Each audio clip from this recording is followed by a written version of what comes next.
What's up, everybody? Welcome back to another episode of the Ben Thomas Show. Thanks for coming back. Guys, I finally got the Hot Toys Doctor Strange from Multiverse of Madness in my collection, and I'm excited to get it out of the box and take a look and share my experience with you guys. I've already pulled it out just of the slipcover just to get the plastic off the face, but that's about it. I haven't really played with the figure all that much yet. So stick around if you guys like the video, hit the like button, smash the subscribe if you're new to the Ben Thomas Show, and let's get into it. Oh, pardon me, but it's Ben Thomas Showtime. Let's go.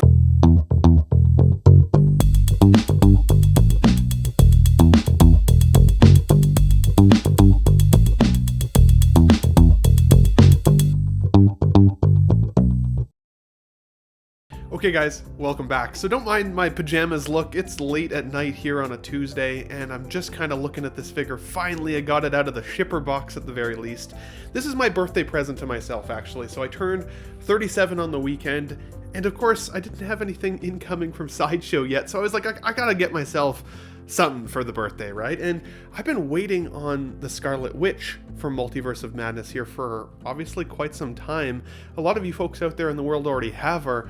I got her through Sideshow and I still haven't got mine yet, so a little disappointing, but of course she can't sit by herself, of course.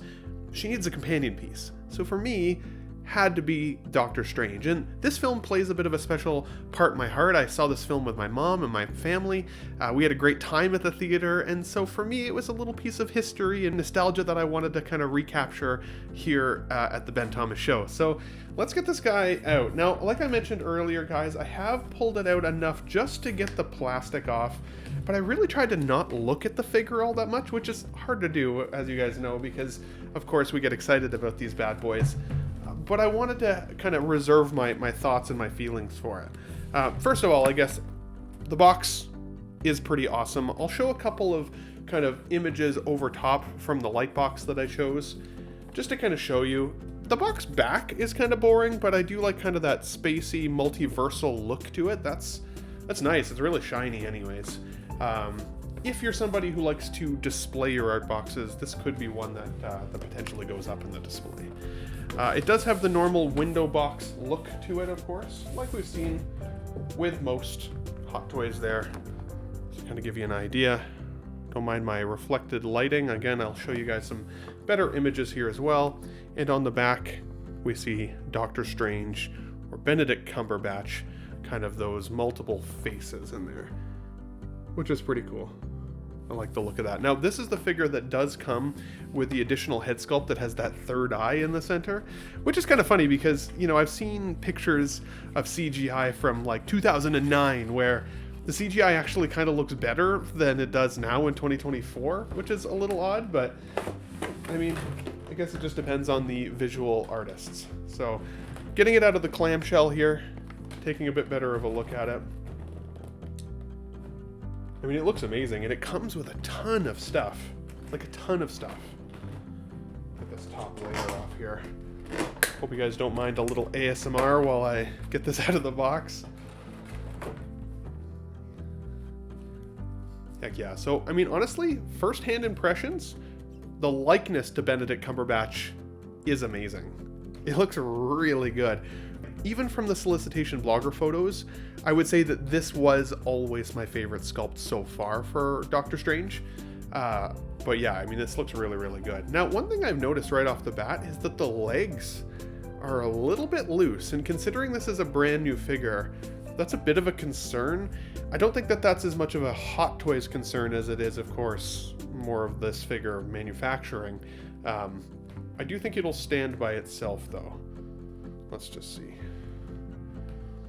Looks like it'll stand by itself, so that's not a concern there. The outfit looks fantastic. I love the blues in there. Overall. Very, very cool. In the box here as well, we also get the additional head sculpt with that third eye. What a creepy head sculpt. It's gonna dig that, though. It's too bad it doesn't have an additional rolling eye system. That would be funky. That would be very, very funky. And of course, his very iconic necklace. And again, I'll show that better here in a close-up. Now this figure has 3 layers of clamshell. So it's got the accessories layer, it's got the figure layer, and then of course an additional accessories layer with a bunch of stuff there at the bottom. So starting with the bottom layer then, we do get this very, very unique cape. Now one of the coolest things about this cape that I didn't honestly realize was that it actually has magnetic pieces here kind of at the edges. So when you get this slotted in over top of the figure and you press it down here on the neck, it actually magnetizes, which is pretty cool. Now, kind of again, first hand impression though, the magnet's not that strong. So if you pose the shit out of your figure, there's a good chance this just kind of pops off really easy. So something to note there at the very least. It might be something that, you know, a customizer puts in a bit stronger of a magnet in there at some point. I could totally see that being the case, just to get a little bit more posability overall out of it. But there is a really nice wiring in the cape itself, which is kind of cool. So, you know, the potential for dynamic posability is really, really nice. The inside material is a really cool material. I like that quite a bit. And it's weird because it's got kind of like this shoulder bump. And at first I was like, oh, is there something in the cape? But no, it's just meant to kind of rest on the shoulder and I think honestly give it a little bit of support and help those magnets keep the cape in place. It's also got, of course, the blue patch on the back there, which is really, really nice. Kind of right out of the movie scene there, of course. We do have a couple of these types of display effects, his magical effects, I want to call it. They do have pieces at the back that make it look like you can kind of hold it a little bit better. I'll attach those to the figure later, just to get a bit better of a look. We got some of the smaller rings as well, and then the really small rings, which is cool. I honestly don't know if I'll honestly display them though. Like I find sometimes with accessories like that, they feel just like a little too plasticky. I think maybe under the right display lighting it could be cool. I do like these ones, I think, the most so far. At least in terms of this lower case here. It does also come with this really long piece of effect, which does feel very brittle. I tend to break these, so again, I'll see if I can get a pose that looks good with it, but be cautious because it does feel very, very light.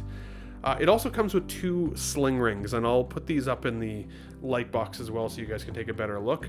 But he does have hand sculpts that you can slot the sling rings over and, you know, kind of recreate some of his iconic posability.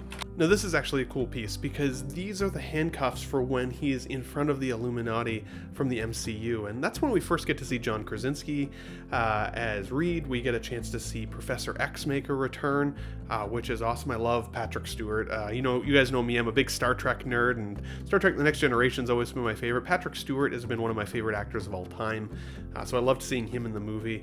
The cool piece is that this is actually magnetic, so it makes it really easy to slot it over the hand peg and then give him this iconic pose here of him in the handcuffs, which I think looks really, really cool too.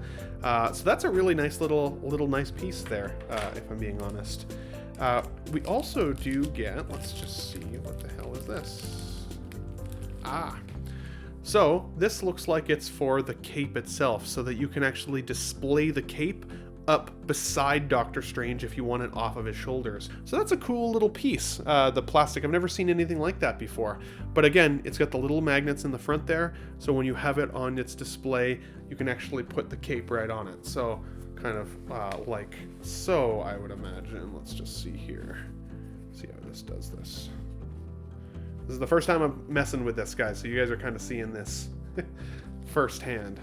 So yeah, so it sets on the pole like that. Now, I think one thing that's worth noting is that when you get all these different pieces out of the box, because you do get the 2 flight poles and you get this little piece that clips in, you do need this little screwdriver that isn't supplied in the box. So if you don't have one, it's going to be really hard for you to actually recreate this. Now you're meant to bend the pole here kind of dynamically so that you can attach that clear piece that I just pulled out of the box onto that slot and put the cape on top. Make sure you remove the caps, don't lose the caps. This is that clear piece a little more up close. Let's stick that on there. And you can see even where in the figure the neck pieces would attach magnetically. which is kind of cool. You're gonna have to futz with this a little bit. I think the thing that I really don't like about this is that you need to attach it to the actual stand or the base. And I don't like to display my figures with bases. So while this is kind of a cool inclusion for the floating cape look, I'm not really sure I'd actually use this. This is kind of what it looks like when it's on, just very rough draft. Obviously, if you were putting this in your collection, you would obviously display it nicer than this. Will I ever do it? I don't know. I like the option. I don't love flight pulls in my display though, so I may skip it, I'm not gonna lie. Now it also comes with a cool display base for the most part. I don't typically display figures with display bases. You can see behind me, they stand freeform. This one has a really wide set base though, so honestly, like, you have to have a decent amount of space in the collection. It's almost akin to like the octagonal shapes that people kind of hate, that take up a lot of space, and it's just a printed nameplate. There's no metal, there's none of that, so it feels a little cheap, but I do like the design on the top. Again, you see his magical effects there. It does have a bit of a texture just for grip on the shoes, which is nice. Now this is a cool piece because it doesn't just come with one of these effects pieces, it actually comes with two, and they're these like serpent magical effects. I'll show them better in my light box as well.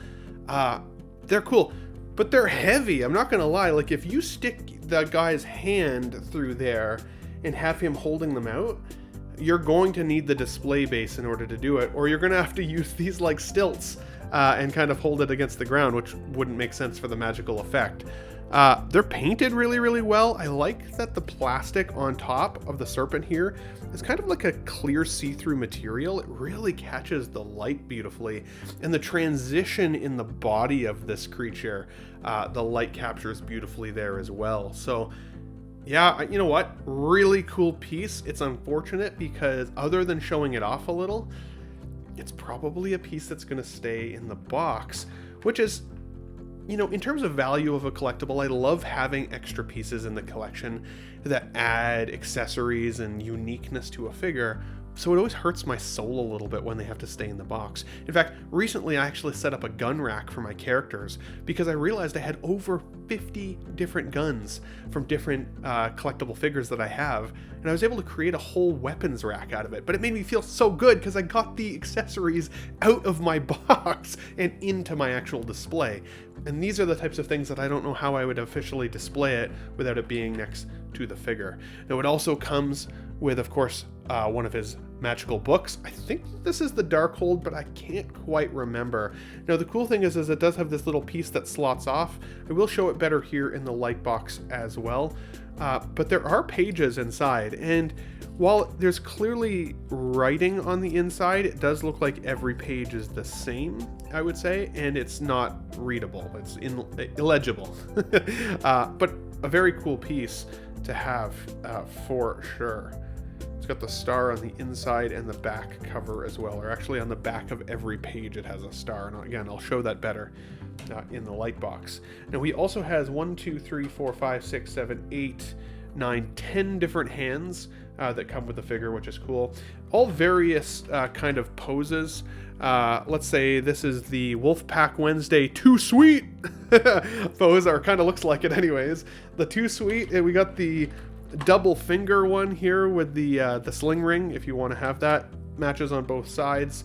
Then of course kind of magical effects hands pieces as well, which is cool. So I'll pop a couple of those on the figure as well. Now, as you guys can tell, I'm pretty ecstatic about this figure. I am happy, but there are a few things that do bother me about it. The first being the boots.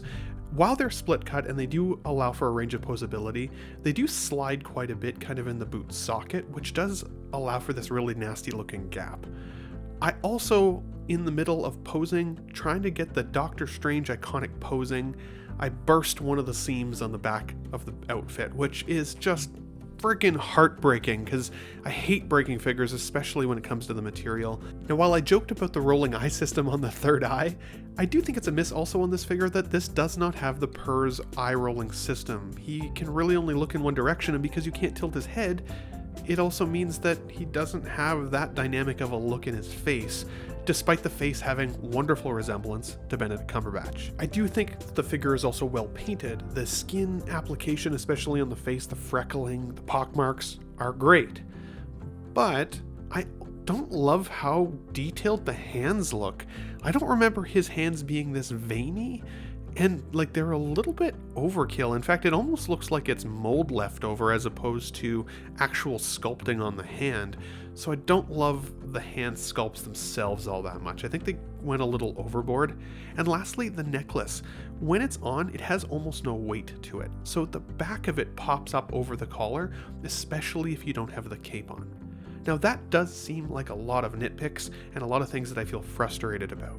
Overall, I'd still give this figure easily an 8 out of 10. Mostly for some of the challenges that I've had, but the likeness is beautiful. If you don't have a Doctor Strange in the collection, I do think that this is the strongest likeness for Benedict. I do think it's a very cool figure, and I cannot wait to pose it next to my Multiverse of Madness Wanda when she finally arrives. I'm gonna have to be a little more delicate with her though, if I can burst this guy so easily on the back seam. But guys, that's my thoughts on the figure today. What were your thoughts on the figure? Do you have this one coming to your collection? Are you excited about it? Do you like it? What's your rating scale for this guy if you already have it? I'd love to hear from you guys in the comments down below. But if you like the video, hit the like button, smash the subscribe if you're new to the Ben Thomas Show. And guys, I'll catch you on the next one.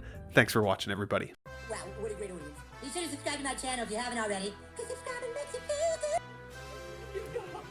Where shall I go? What shall I do? Frankly, my dear, I don't give a damn. It's gone. It's all gone.